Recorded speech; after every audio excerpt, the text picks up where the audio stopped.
Hindi po ako nag-iilaw dito mga kabukid, no? At least nabubuhay yung ating mga alagang sisiw. Hindi po ako nag-iilaw, naglalagay lamang po ako ng dayami dyan. Yan, naglalagay ako ng dayami. Ayan.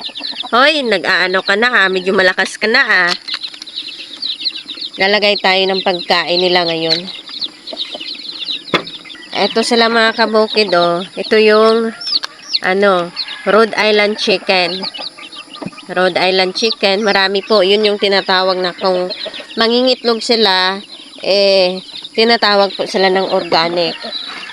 So, bali ito mga kabukid, magkaiba po ang pagkain nito dito sa kabila at saka doon sa kabila. Magkaiba yung pagkain nila. Kasi dito, masyadong maliliit pa po at hindi pa po nila kaya yung mga ibang feeds.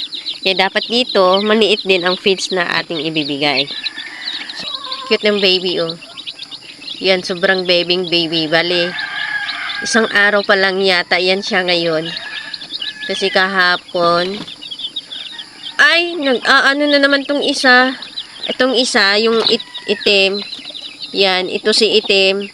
Black astronaut po. Bali, may lahi po talaga itong mga nasa brooder natin.